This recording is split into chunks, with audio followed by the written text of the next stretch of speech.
لقد کان لکم فی رسول اللہ اسوۃ حسنہ۔ یہ اسوہ حسنہ کسے کہتے ہیں؟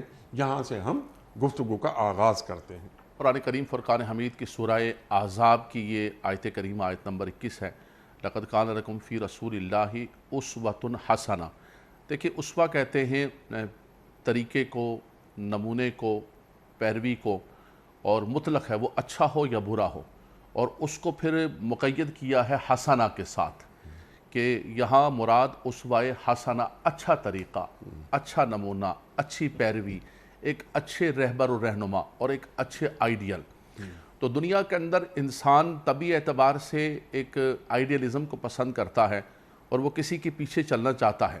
تو قرآن کریم فرقان حمید نے ایمان والوں کو اور خاص طور پر ان لوگوں کو فرمایا جو اللہ پر امید رکھتے ہیں اور جن کا مطمع نظر یہ ہے کہ یہ زندگی ایک عارضی زندگی ہے، ہمیں آخرت میں جانا ہے اور اللہ کی بارگاہ میں جا کر اپنی زندگی کا حساب کتاب دینا ہے، تو وہ اپنی لائف آف سٹائل کو، اپنی زندگی کو آقا دو جہاں صلی اللہ تعالیٰ علیہ وسلم کی حیات مبارکہ کے مطابق گزاریں۔ دو لفظ استعمال کیے، لمن کان یرجو اللہ والیوم الآخرہ، فرمایا جو اللہ پر امید رکھتا ہے اور روز آخرت پر امید رکھتا ہے۔ اور چونکہ قرآن کی طالب علم کی حیثیت سے آپ یہ دیکھیں کہ جب قرآن کے اندر آغاز ہی ہوتا ہے ھدی للمتقین، تو اس کے اندر آخری صفت یہی بیان فرمائی کہ وَبِالْآخِرَةِ هُمْ يُوقِنُونَ۔ فرمایا متقین کی سب سے بڑی مرکزی صفت یہ ہے کہ ان کا آخرت پر یقین کامل ہوتا ہے۔